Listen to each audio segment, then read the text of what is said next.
So bro, imagine this. A royal party is going on all around. There's glitter and glamour, people dressed in fancy clothes, orchestra music playing in the background, and right in the middle, Scarlett Ellen makes her entrance. She's the same girl who was engaged to Prince Kyle even before they were born. Their families had literally made a pact. Everything looks royal and classy, but then the scene completely flips. Right in the middle of the party, Kyle grabs the mic and announces that he's breaking off his engagement with Scarlett because he's bored of her now and wants to be with his new crush, Taranza. The whole hall goes silent in shock, but then people start clapping like it's some heroic moment. Scarlett's face shows disbelief, shock, anger all at once. She can't understand how everyone is supporting this jerk who's humiliating his fiancée in front of everyone.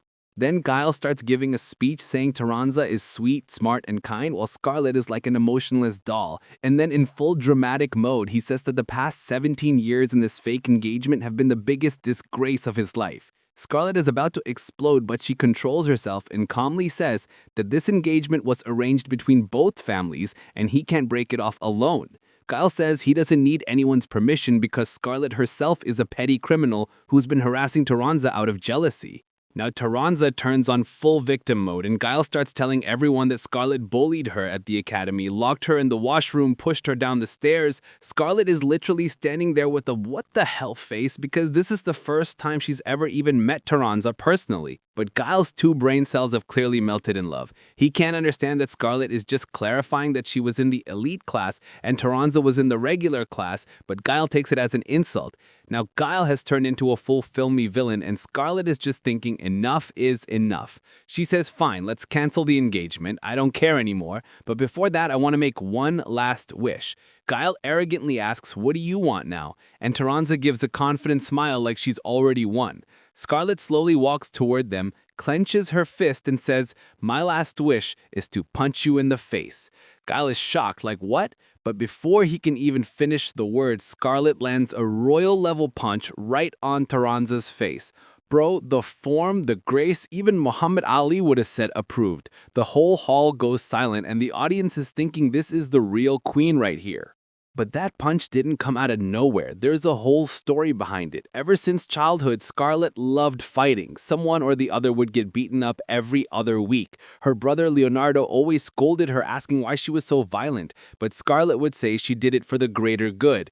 Once she had saved a commoner from a spoiled noble brat but ended up covered in blood, her brother told her she was going to join noble society soon and needed to learn how to act ladylike. That's when she met that irritating Kyle who, the moment he arrived at the ceremony, said, from today, you're my servant. Scarlett's hand literally itched to punch him, but she held herself back because he was a prince and her fiancé.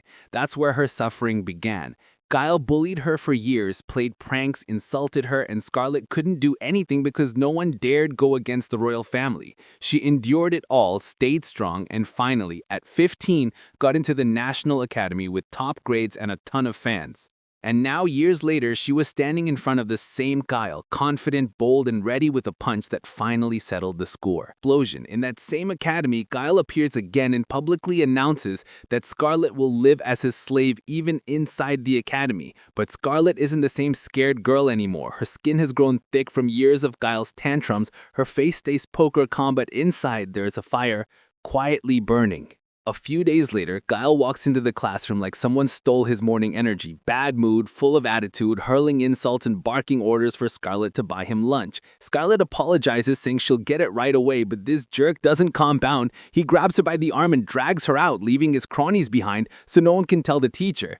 That's where the story starts getting darker. Scarlett finds out Kyle's been demoted to the regular class because his grades tanked, and he's looking for someone to take his frustration out on. He's actually planning to cut Scarlett's hair and hang it in his classroom as a trophy. Bro, that's not just crossing the line, that's erasing it completely. Scarlett's patience have limits too. She warns him to stop or she'll tell her family, but Kyle mocks her, calling her father the royal family's lapdog. Scarlett doesn't cry. Instead, raw fury bursts out of her. She's ready to send him straight to the Shadow Realm. Luckily, just then, the first prince, Julius, walks by and stops the fight. Guile can't do anything with his older brother there, so after getting an earful, Guile storms off. Scarlet thanks Julius, and he replies casually that he only stepped in to protect his little brother. Then he just starts talking normally like nothing happened. For the first time, Scarlet starts to feel respect for someone.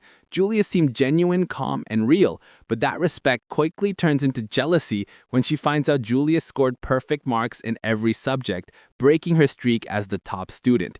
She thinks he's some kind of genius, but when he casually tells her that getting full marks was easy, she takes it as a personal insult. Determined to beat him, she throws herself into studying even harder, but rumors spread that Julius intentionally lost to make her happy.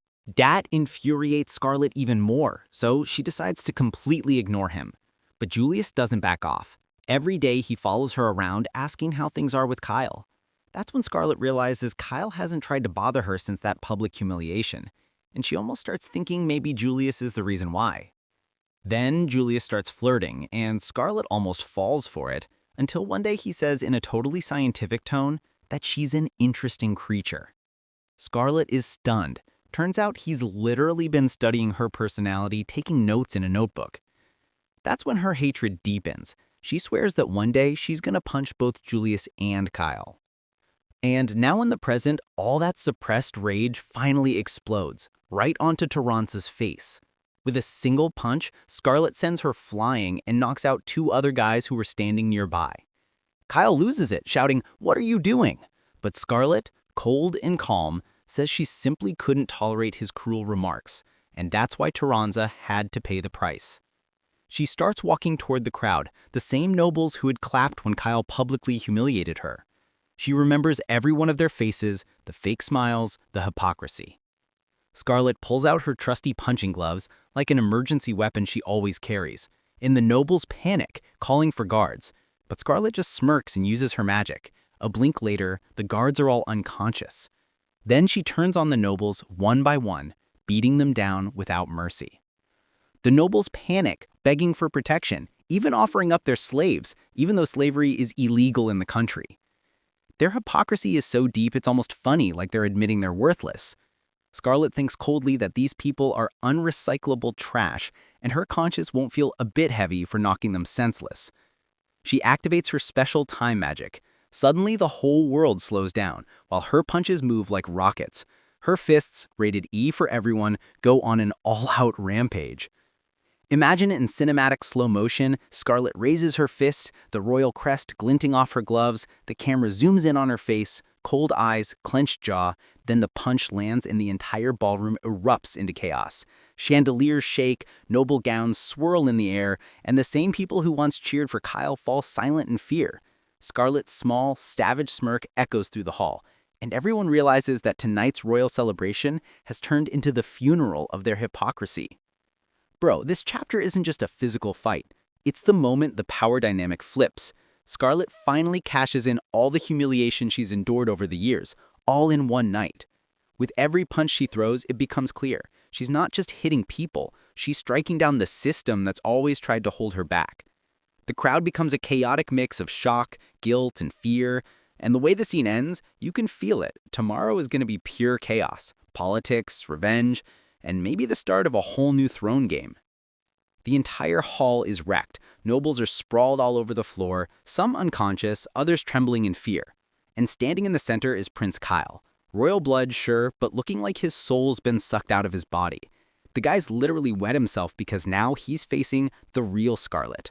Not the polite, submissive girl who smiled through insults, but the one who's ready to collect every single debt with interest. In a cold voice, Scarlet says, "Your turn, Kyle." She steps forward, eyes blazing, fists clenched with power. Just then, her brother Leonardo bursts into the room shouting, "Scarlet, stop!" But it's too late. With a single punch, Kyle literally gets embedded into the wall like a piece of royal artwork. On Scarlet's face, not anger, not fury, but peace. That rare, deep satisfaction of someone who's finally released years of pressure. Leonardo stands frozen. Nobles on the ground, Kyle in the wall, and his sister standing there like some goddess of destruction. In the corner, Julius watches with a faintly amused expression like he's front row at the wildest comedy drama ever. Scarlet glares at him, almost ready to deck him too, but holds herself back. She walks up to both of them, greets them formally. Julius, ever casual, asks, "So, what's with the small massacre?" Scarlet, in her robotic tone, says, "They committed unspeakable crimes and tried to justify them, so I punished them right here." Julius tilts his head, intrigued. "Can you explain that in detail?" Scarlet replies, "They irritated me, so I beat them up." Leonardo nearly has a mini heart attack while Julius bursts out laughing. Still laughing, Julius says, "Man, I wish someone had invented cameras. I'd have loved to watch that live." Then adds, "You should have waited for me, though. I would have joined in." Scarlet, deadpan, replies, "That's a stupid request." Meanwhile, Leonardo is internally spiraling. What's the royal council going to say? What about the kingdom's politics? Julius casually waves it off. "Relax, bro. I'll handle it." But before anyone can say more, Scarlet suddenly sways. Her vision blurs and she collapses. Julius catches her head just in time before it hits the floor, and then blackout. 3 days later, the sound of church bells and a dull ringing in her head. Scarlet's eyes flutter open. As her senses return, she remembers she'd overused Cronoa's blessing, the god of time. She tries to get up and realizes someone is sitting on top of her. It's a maid, holding a knife. Scarlet, calm as ever, asks, "Who are you?" The maid screams, "Die!" and lunges at her. But Scarlet's reaction time? Faster than a pro gamer. One punch and the maid goes flying straight into the wall. The crash brings Leonardo running into the room. He freezes. "You just woke up and you've already punched someone." Scarlet shrugs and, "She came at me with a knife." Leonardo just facepalms, muttering about how worried he's been. Then Julius enters, cool as always, and says, "Your engagement has been officially annulled. Both families agreed.